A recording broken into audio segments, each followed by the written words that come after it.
ওস্তাদ তান্ত্রিক আমাকে বলেন, ঠিক আছে, বড় বার বেড়ে গেছিস তাই না, তোকে আমি দেখে নিব।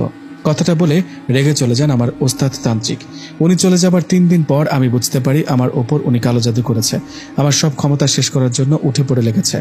আমার সাথে খারাপ কিছু হচ্ছে বুঝতে পেরে আমিও উল্টো আমার ওস্তাদ তান্ত্রিকের ওপর কালো জাদু করি। আমিও ওনার সব শক্তি কেড়ে নেওয়ার জন্য সাধনা করতে থাকি। উনি আমার প্রথম ওস্তাদ তান্ত্রিক, ওনার কাছে আমি প্রথমে শিক্ষা নিলেও এখন ওনার থেকে অনেক বেশি শক্তিশালী। তাই তান্ত্রিক আমার কিছুই করতে পারেননি, উল্টো আমি তান্ত্রিকের অনেক বড় ক্ষতি করেছি। ওনার কাছে যত জিনকে বন্দি করে রেখেছিল উনি সবগুলোকে আমি মুক্ত করে দেই। ওনার কাছে থাকা জিনগুলো মুক্ত হয়ে ওনার ওপরে রাগের বশে ওনার দুটো পা অচল করে দিয়ে চলে যায়। কাহিনী এখানে থেমে থাকেনি। ওস্তাদ তান্ত্রিককে হারিয়ে দেবার পর উনি বড় তান্ত্রিকের কাছে যান। ওনার কাছে গিয়ে আমার নামে বিচার দেওয়ায় বড় ওস্তাদ তান্ত্রিক আমার কাছে আসেন। এসে বলেন, জলিল, এসব কি শুনছি? নিজের শিক্ষক ওস্তাদের সাথে ঝামেলা জড়িয়ে পড়লে, ওনার সব শক্তি ক্ষমতা শেষ করে দিলে। বড় তান্ত্রিকের কথা আমি বললাম, আমি তো ইচ্ছে করে কিছু করিনি, উনি আমাকে আগে কালো জাদু করায় আমি ওনাকে জবাব দিয়েছি। এতে আমার দোষ হবে কেন?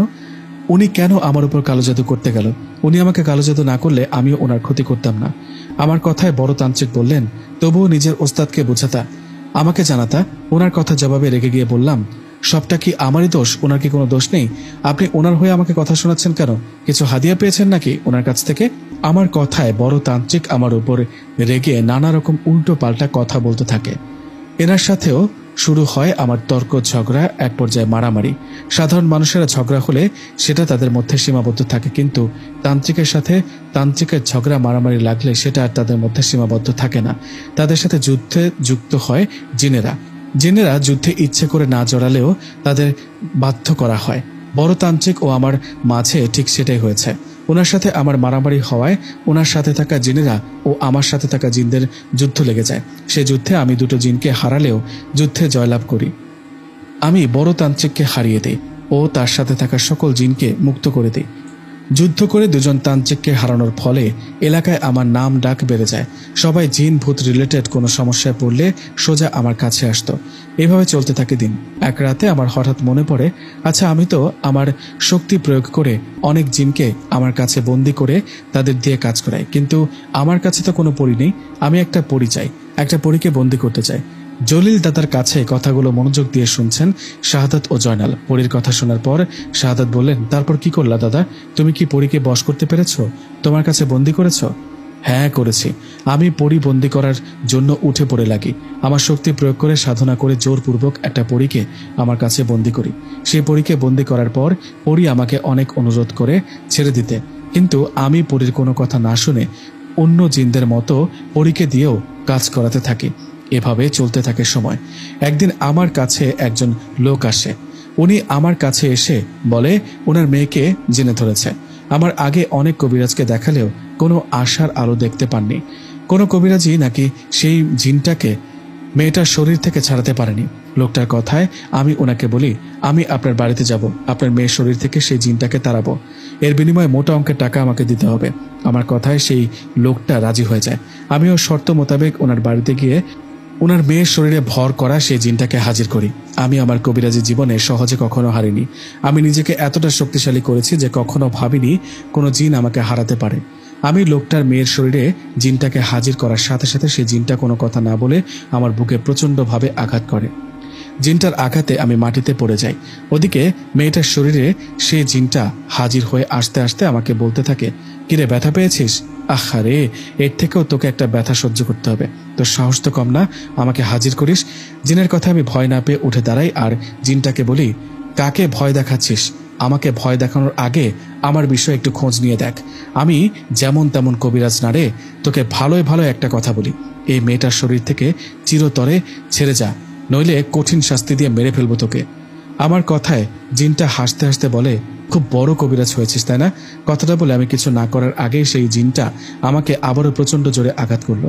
জিনটা আমাকে এত জোরে আঘাত করলো যে আমি আঘাতের ফলে সেখানে জ্ঞান হারিয়ে ফেলি।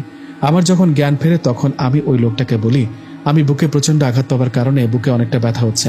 আমি আজকে আসি, সুস্থ হলে আপনার বাড়িতে আবার আসবো আপনার মেয়ের চিকিৎসা করাতে। কথাটা বলে বাড়িতে চলে আসি আমি। এর ঠিক পরের দিন থেকে সেই জিনটা আমার পিছনে লাগে। আমি আমার সমস্ত শক্তি দিয়েও ওর কিচ্ছু করতে পারিনি। আমার সাথে থাকা জিন পরি ওদেরকে বিষয়টা জানালে ওরা বলে ওদের থেকে ওই জিন খুবই শক্তিশালী, এরা সবাই ওই জিনটার কিছুই করতে পারবে না। আমি এতদিন ভাবতাম আমি একাই শক্তিশালী, কিন্তু আমি ভুলে গিয়েছিলাম শক্তির উপরও শক্তি থাকে। এই ঘটনার পর আমি দুর্বল হতে থাকি, আমার শরীর খারাপ হতে থাকে। আমি সব জায়গায় ওই জিনটাকে দেখতাম। জিনটা এত ছোট কারণে আমার পেছনে লাগবে ভাবতে পারিনি। এভাবে ভয়ের মাঝে কেটে গেল কয়েকটা দিন। এমনই একদিন আমি ঘুম থেকে উঠে দেখি সেই শক্তিশালী জিনটা আমাকে ধরে এক অজানায় নিয়ে গেছে। আমি জিনটাকে জিজ্ঞেস করায় সে উত্তর দিল, তোকে জিন রাজ্যে ধরে নিয়ে আসা হয়েছে। তুই অন্যায়ভাবে আমার জিনদের নিজের ক্ষমতা দেখিয়ে বন্দি করে রাখিস, নানা অপকর্ম করিস, বিনা কারণে জিনকে মেরে ফেলিস, তাই তোর বিচার হবে। এই কথাটা বলতে না বলতেই দুইজন জিন এসে আমাকে ধরে একটা বিশাল প্রাসাদের মতো জায়গায় নিয়ে গেল। আমি সেখানে গিয়ে দেখলাম সেখানে অনেক জিন উপস্থিত, সেখানে জিনের বাদশাহ উপস্থিত আছে। আমাকে সেখানে ধরে নিয়ে যাওয়ার পর জিনের বাদশাহ সেখানে থাকা জিনটাকে জিজ্ঞেস করেন, ও তো ইনসান, ওকে আমাদের জিন রাজ্যে ধরে নিয়ে আসছো কেন? বাদশার কথায় সে জিনটা বাদশাকে বলেন, বাদশাহ হুজুর, ও মানুষ ঠিকই, কিন্তু মানুষ হয়ে অমানুষের মতো কাজ করে। সে অন্যায়ভাবে আমার জিন গোষ্ঠীর কয়েকটা জিনকে তার কাছে বন্দি করে তাদের দিয়ে নানান অপকর্ম, নানা কাজ করায় জোরপূর্বক। জিনটার কথায় জিনের বাদশাহ আমাকে জিজ্ঞেস করে, ও যা বলল এসব কি সত্যি? বাদশার কথায় আমি মাথা নিচু করে বলি, হ্যাঁ, এসব সত্যি। আমি সব স্বীকার করায় জিনের বাদশাহ অন্য জিনদের কাছে আমার বিষয়ে পুরো তথ্য নিয়ে আমাকে বললেন, তুমি আমাদের জিন গোষ্ঠীর কয়েকটা জিনকে বন্দি করে রেখে তাদের দিয়ে জোরপূর্বক কাজ করানোর জন্য তোমাকে আমৃত্যু কারাদণ্ড দিতাম, কিন্তু তুমি অন্য একটা তান্ত্রিকের কাছ থেকে আমাদের জিন গোষ্ঠীর একটা জিনকে মুক্ত করায় আমি তোমার শাস্তি কমিয়ে দিলাম। তুমি যেসব জিনদের এতদিন বন্দি করে রেখেছ তাদের মুক্ত করে দিবা। তোমার শাস্তি 30 বছর কারাদণ্ড। এই 30 বছর তুমি আমাদের জিন রাজ্যে কারাদণ্ডে বন্দী থাকবে। এই 30 বছরের মধ্যে তুমি স্বাভাবিকভাবে মারা গেলে তোমার লাশ তোমার পরিবারের কাছে ফিরিয়ে দিয়ে আসা হবে। এখানে শুধু তুমি একা দোষী না, তোমাকে যে জিনটা ধরে নিয়ে আসছে আমি তার বিষয়ে খোঁজ নিয়েছি। সে তোমাদের মানুষ জাতির একটা মেয়েকে ধরায়, তার শাস্তি 1 বছরের কারাদণ্ড। জিন জাতি হয়ে অন্যভাবে মানুষকে ধরা বা বিরক্ত করা ঠিক না, এটা আমাদের নিয়মের বাহিরে। এই বলে জিনের বাদশার আদেশে আমাকে বন্দি করে রাখা হয় 30টা বছর। 30 বছরের সাজা শেষে জিনের বাদশাহ আমাকে বলেন, তোমার সাজা শেষ, তোমাকে তোমার বাড়িতে রেখে আসা হবে। আশা করি তুমি ভালো হয়ে যাবে। এরপর যদি তোমার নামে এরকম কোনো রিপোর্ট পাই তাহলে তোমাকে মৃত্যুদণ্ড দেয়া হবে। এই বলে জিনের বাদশাহ আমাকে কিছু ফল ও আমার জন্য নরম কাপড়ের একটা জামা এগুলো আমাকে উপহার হিসেবে দেন, আর জিনদের আদেশ করেন আমাকে বাড়িতে রেখে আসতে। বাদশার আদেশে আমাকে বাড়িতে রেখে আসা হয়। আমি বাড়িতে আসার সাথে সাথে আমার মা সহ আশেপাশের অনেকেই অবাক। আমি 30 বছর পর বাড়িতে ফিরছি। আমাকে দেখতে গ্রামের মানুষ আমার বাড়িতে ভিড় জমিয়েছে। এদিকে আমাকে ফিরে পেয়ে আমার কান্নায় ভেঙে পড়েছে। 30 বছর আমি কোথায় ছিলাম এটা সবারই প্রশ্ন, কিন্তু আমি সবাইকে মিথ্যা বলেছিলাম। সবাইকে বলেছিলাম আমি কবিরাজি সাধনা করতে গহীন জঙ্গলে গিয়েছিলাম এই 30 বছর। পরে অবশ্য অনেককে সত্যিটা বলেছিলাম। যাই হোক, আমাকে দেখতে আসা সবাইকে এটাও বলি, আজকের পর থেকে আমি কবিরাজি ছেড়ে দিলাম। আজকের পর আমার কাছে কেউ আসবেন না জিনপুরি রিলেটেড কোনো সমস্যার জন্য। আমি এসব নিয়ে তওবা করলাম। আমার দ্বারা কারো কোনো ক্ষতি হলে আমাকে মাফ করবেন। এরপর থেকে আমি কবিরাজি ছেড়ে দেই। ক্ষমতা ও জিনপুরি বন্দি করার নেশায় অন্ধকারে ডুবে গিয়েছিলাম। আমি ওসব থেকে তওবা করছি। আমার মতো ভুল কেউ করবেন না। জলিল দাদার মুখে পুরো ঘটনা শুনে শাহাদাত ও জয়নাল দুজনেই অবাক। তারা দুজনেও যে জলিল দাদার মতো ভুল করতে বসেছিল। যাই হোক, দাদার মুখে ওনার সাথে ঘটে যাওয়া সব ঘটনা শোনার পর জয়নাল বলেন, দাদা, আপনার সাথে ঘটে যাওয়া ঘটনা অনেকের কাছে শিক্ষা হয়ে থাকবে। আজ তাহলে আসি, একটু পর সন্ধ্যা হয়ে আসবে। আপনি সময় করে আসবেন আমাদের বাড়িতে। জলিল দাদা বললেন, তোরাও ভালো থাকিস, তোর দাদাকে বলিস সময় করে আমার সাথে দেখা করে যেতে। জলিল দাদার কথায় ওনার কাছ থেকে বিদায় নিয়ে বাড়ির দিকে রওনা করলেন জয়নাল ও শাহাদাত।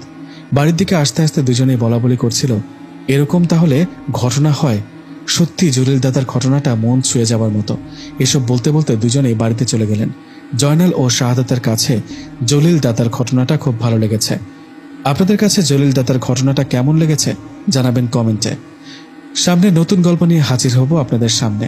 ততক্ষণ পর্যন্ত ভালো থাকবেন, সুস্থ থাকবেন। আসসালামু আলাইকুম ওয়া রাহমাতুল্লাহ।